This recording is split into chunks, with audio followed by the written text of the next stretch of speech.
Many years ago in the beautiful city of Lagos, there lived a young woman named Amarachi. Amarachi was beautiful. She had everything a man could ever want in a wife. She was tall, well-shaped, had a good job in a real estate company, and was doing pretty well for herself. She didn't ask anybody for money. She lived in a nice apartment, drove her own car, and minded her business. But there was just one problem. Men kept breaking her heart. No matter how loving or submissive a girlfriend she was, no matter how faithful she was, all the men she dated would always cheat on her. Her very first serious boyfriend was Tunde. He was a banker. At first, everything seemed nice, perfect. He would take her out, buy her gifts, and even pray with her every morning. She thought she had finally found the one, the man of her dreams. But one Sunday afternoon, Amarachi decided to surprise Tunde out of the blue with food so they could have lunch together. She had cooked jollof rice and fried chicken and went to his house without telling him. But lo and behold, she was the one who was surprised instead. When she opened the door, what she saw made her freeze. Tunde was in the parlor, busy kissing, smooching, and caressing another lady. Jesus! Amarachi screamed.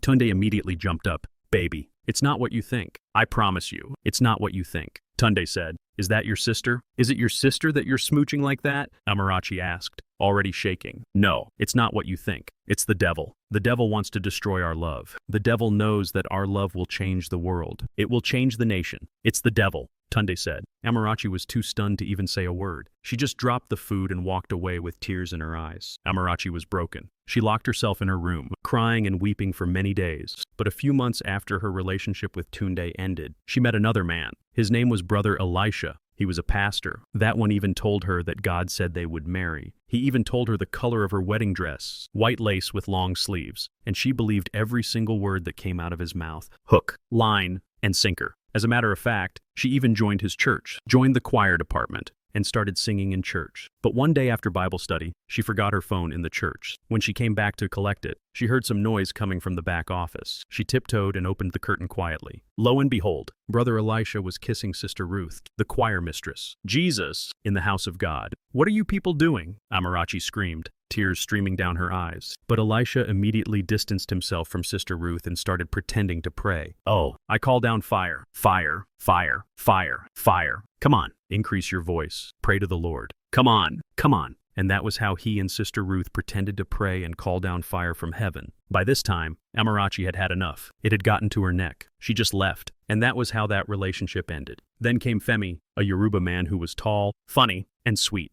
He would always call her my baby girl for life. Omotolami. But later, she found out that he was also calling 6 other girls the same name, my baby girl for life. And that was how that relationship ended. Then after Femi, there was an Igbo businessman who would send her money for lunch every day.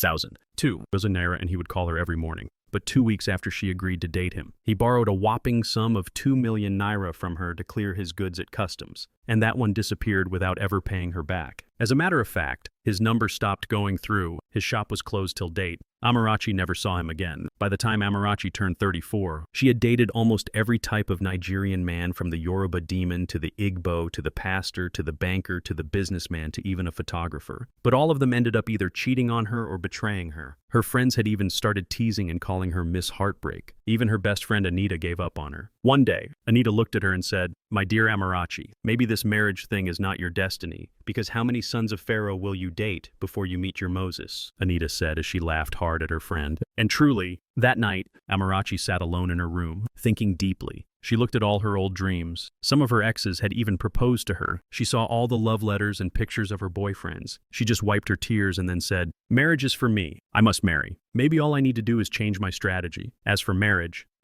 I must marry. And I think this time, the next man that I will marry must be blind. He must not have eyes. That way, he will not see other women. And if he cannot see other women, he will not be able to cheat on me. As a matter of fact, he would even be grateful and remain faithful that a woman who can see is getting married to him. So that was how Amarachi decided that her husband must be a blind man. Even though other handsome men were asking her out, Amarachi turned them away just because they were not blind, which meant they could cheat on her someday when they saw another woman with a big front or a big back. So one day, she went to a friend's charity event where they invited people with disabilities to speak, and that was how she saw Uche. He was a blind man, tall, dark-skinned, and spoke softly. He wore dark glasses and held a walking stick. But what really drew Amarachi to him was his gentle voice. He quoted Bible verses, sang sweet Igbo gospel songs, and always smelled like he had no worries. So after the event, Amarachi summoned courage and walked up to him and said, "Hi, your speech really touched me today. You're a really strong man," she said softly. Then Uche smiled and replied,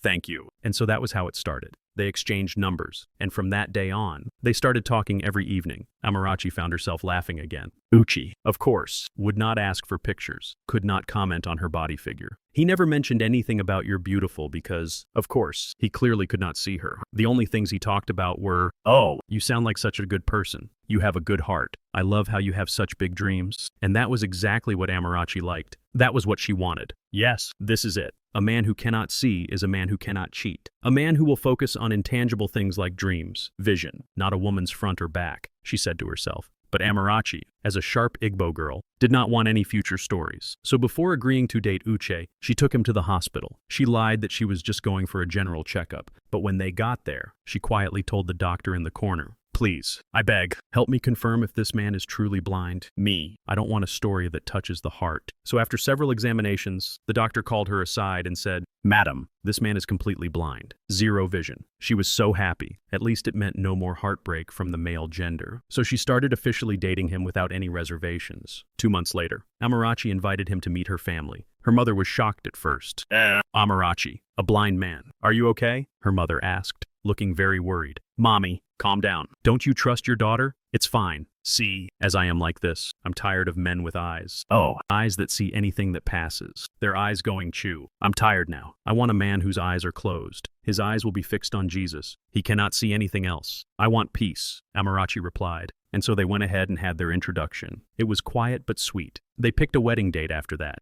And just like that, Amarachi got married to Uche, the man she believed would never cheat on her because he was blind. She was so happy. Their marriage was blissful. For the first time in her life, she felt safe. She felt secure. She was no longer checking her man's phone, no longer following him secretly, not fighting side chicks, not crying in the bedroom. All of that was gone. She was finally free. For the first 2 months, their marriage was sweet. Uche, of course, was always at home, always smiling, always calling her my sunshine. The eyes that I see with, he didn't go out, he didn't press his phone as much, and every time Amarachi looked at him, she would whisper a thank you to God.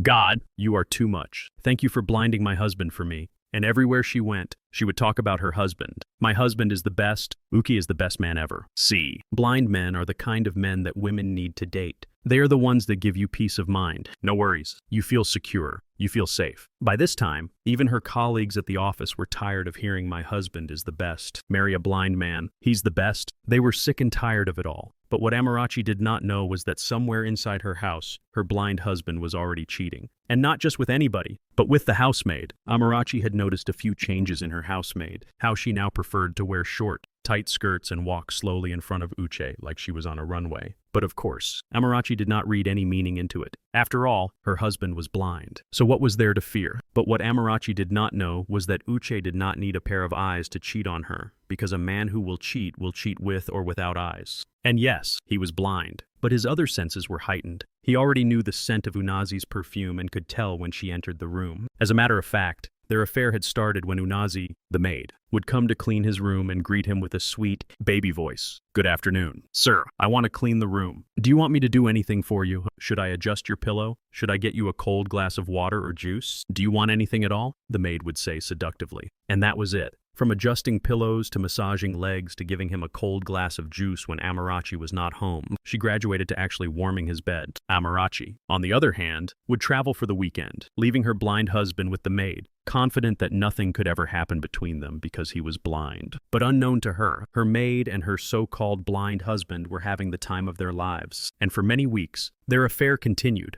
But after a while, Uchi became bold. He started using voice notes to chat with different women online. He had a special phone that responded to his voice. He knew all the voices of the women he chatted with. Once he heard a new voice, he would save it and label them by the sound. Some he called Husky Girl, Sweet One, Busty Voice, and so on. Then he graduated from chatting with women online to meeting them offline. Uche's driver was the one responsible for arranging these meetups. Anytime Amarachi was at work, Uki's driver, Mr. Shola, would bring in curvy women in red jumpsuits and short gowns into their home, and Uche would have fun with them in the guest room and then compensate the driver handsomely for his services. And still, Amarachi did not know what was happening under her roof. She was still busy boasting to her friends that getting married to a blind man was the best thing that could ever happen to her, not knowing that every single Friday when she went for her women's fellowship, her husband would receive another guest. Sometimes, in 3 hours, more than 10 girls would troop in and out of their home. Uche was always busy. But soon, the maid got jealous that her blind boss was sleeping with other women and had abandoned her, so she decided to snitch on him. But first, she resigned and stopped working for Amarachi. One Saturday afternoon, when Amarachi was home alone after Unazi had resigned, her phone rang. It was Unazi. "Madam, there's something I need to tell you. I know you won't believe me. But you see that your husband, that one is sleeping with several women of different shapes and sizes," she said wickedly.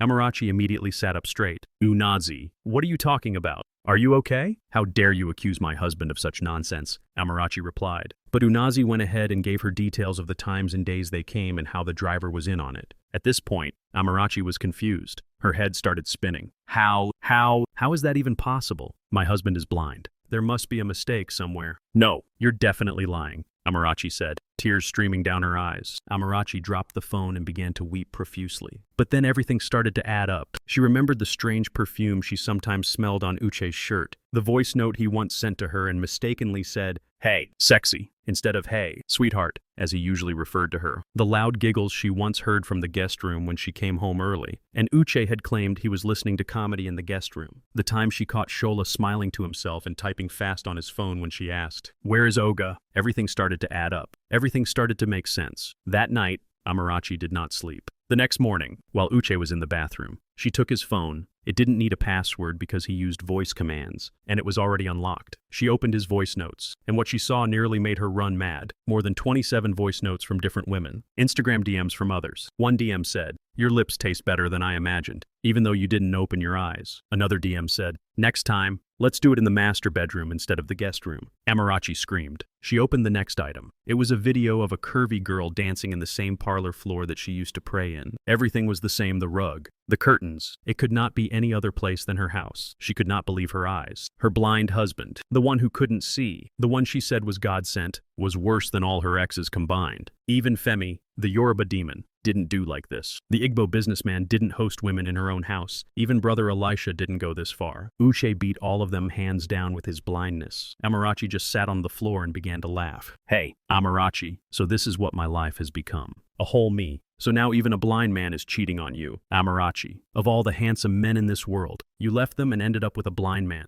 thinking he'd be faithful to you. Yet with no eyes, he can still cheat on you. Amarachi, who cursed me? Who did this to me?" Amarachi said, and then she broke down in tears. For many days, she locked herself up, crying and weeping. After a few weeks, she packed up and left her marriage for good. She began to ponder what her friend had told her, that maybe indeed marriage was not for her. And soon, she began to believe it. "Maybe marriage is not for me," she said. One day, after 3 weeks, she picked up her phone and called her best friend, Anita. "Annie, I've made up my mind. I'm tired. I'm not marrying again. I'm not doing relationships again. I'm not dating again. I'm not even going to greet a man again. I'm not going to answer any man's greeting. I want to go far away. I want to start my life afresh," she said. "Go where? What do you mean? Calm down. Talk to me. Say something," Anita asked. Amarachi replied, "I'm going to a convent. That's the only place left for me. I'm going to become a nun. I'm going to serve the Lord Jesus with my whole heart." "What? You, a nun? You want to become a reverend sister? Are you okay? Just calm down. You're just making a hasty decision because your heart has been broken. Relax, calm down, and think this through," Anita replied. "This matter is already concluded. I'm serious. As it stands, the only man I can trust now is my Lord and personal Savior, Jesus. Every other man is counterfeit. So please, allow me. I'm just telling you so you don't look for me. I'm packing up everything, and I'm going to the convent. I'm going to become a reverend sister," Amarachi replied. So that same weekend, for real, Amarachi packed her bags and went to a small convent in Enugu state. She shaved her head, dropped her phone, and started her new life in silence and prayers. She told the reverend sisters, "Please, don't let any man call me again. I don't want breakfast anymore. I don't want relationships again. I just want to serve my God." And of course, the sisters did not turn her away. They accepted her, and so Amarachi, the beautiful, well-shaped, hard-working lady who had once dated almost every type of Nigerian man, finally found the peace she was looking for. But it was in the convent. She went ahead and became a reverend sister. She even wrote a book that became a bestseller, titled Blind Men Too Have Side Chicks. And so, Amarachi lived the rest of her days peacefully as a reverend sister in the convent. Hi, besties. It's your favorite storyteller, Omalicha.